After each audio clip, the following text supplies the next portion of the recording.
मित्रों, हिंदी फ्लोरेट्स में आप सभी का स्वागत है। आज का विषय है समास और मैं हूं हिंदी शिक्षिका कुसुमलता जोशी। प्रश्न है, समास किसे कहते हैं? समास का अर्थ है संक्षिप्त करना अर्थात छोटा करना। जब किसी बड़े वाक्यांश को हम छोटा करने की कोशिश करते हैं ताकि उस बोलचाल में हमें सुविधा रहे या कम शब्दों में बोला जा सके, तो इस प्रोसेस को, इस तरीके को समास कहते हैं। जब किसी वाक्यांश में विभक्तियां, योजक या अनावश्यक शब्दों को हटाकर केवल महत्वपूर्ण शब्दों से कोई नया सार्थक शब्द बनाया जाता है तो उसे समास कहा जाता है। सरल शब्दों में या दूसरे शब्दों में कहेंगे तो दो या उससे अधिक शब्दों के संयोग से जब कोई नया शब्द बनता है और उसका कोई अर्थ निकलता है, यानी जो नया शब्द बन रहा है उसका कुछ अर्थ निकलना चाहिए, तो ऐसे शब्द को समास कहते हैं। उस प्रक्रिया को समास कहते हैं। समास के द्वारा कम शब्दों में अधिक कहने की कोशिश की जाती है, यानी हमें बोलना कम पड़े और बड़ा अर्थ निकल जाए। समास की परिभाषा, दो या दो से अधिक शब्दों के मेल से कोई नया सार्थक शब्द बनाने की प्रक्रिया यानी प्रोसेस को समास कहते हैं। इस प्रकार बने हुए नए शब्द सामासिक पद, जो नया शब्द बनता है उसे हम सामासिक पद कहते हैं या समस्त पद भी कह सकते हैं। तो अगर आपकी प्रश्न में सामासिक पद लिखने को कहा जाए तो आपको बस समास करना है, यानी शब्दों को जोड़ देना है। आपको घबराना नहीं कि ये क्या सामासिक पद आ गया या क्या समस्त पद आ गया। आपको बस उन बड़े वाक्यांश को छोटा करना है, संक्षिप्त करना है।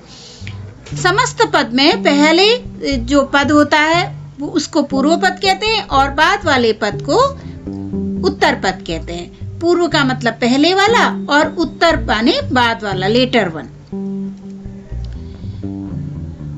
पूर्व पद और उत्तर पद दोनों मिलकर के सामासिक पद यानी समस्त पद बनाते हैं। तो जो समास होता है उस जुड़ने के बाद शब्दों को, उनको सामासिक पद कहते हैं या समस्त पद कहते हैं। जैसे अब ये एक बड़ा शब्द है, वाक्यांश है, जैसे देश का भक्त। अब इसको छोटा कर देंगे तो ये हमारा देशभक्त सामासिक पद है या समस्त पद है। इसी प्रकार सिर में दर्द, इसको छोटा कर देंगे सिर दर्द, तो ये हमारा समस्त पद हो गया। और ये जो प्रोसेस है छोटा करने की, ये समास कहलाएगी। हिमकालय, हिमालय, तो हिमालय कहना ज्यादा आसान हो गया। हिमकालय बार बार कहने में हमें असुविधा होती है तो उसकी जगह हम हिमालय कह देते हैं। तो ये जो पद है ये समस्त पद बन गया और ये पूर्व पद है और ये उत्तर पद है। इसमें भी देखिए, ये पूर्व पद है, ये उत्तर पद है। पूर्व पद, उत्तर पद, उत्तर मतलब बाद वाला। और सिर दर्द जो है ये सामासिक पद या समस्त पद है। न मर, जो चीज ना मर से मरे उसे हम कहते हैं न मर। अब न मर कहना इतना आसान नहीं है, इसकी बजाय हम कह देते हैं अमर। तो अब देखते हैं कि समास के कितने भेद होते हैं, यानी कितने टाइप्स होते हैं। तो समास के कुल 6 भेद होते हैं। तत्पुरुष समास, कर्मधारय समास, अव्यय भाव समास, बहुव्रीहि समास, द्विगु समास और द्वंद्व समास। अब हम तत्पुरुष समास के बारे में जानेंगे। तत्पुरुष समास जिसमें कारक चिन्हों का लोप होता है। कर्मधारय समास जिसमें विशेषण और विशेष्य का भाव रहता है। और अव्ययी भाव समास में प्रथम पद एक अव्ययी पद होता है। और बहुव्रीहि समास का में दोनों पद जो हैं वह महत्वपूर्ण नहीं होते, एक नया पद का भाव निकलता है, वह बहुव्रीहि समास है। और द्विगु समास यानी पहला शब्द जब अंक होता है तो वहां पे द्विगु समास है। और द्वंद्व समास जहां पर दो का भाव है, युग्म का भाव है, जोड़े का भाव है, वहां पे द्वंद्व समास होता है।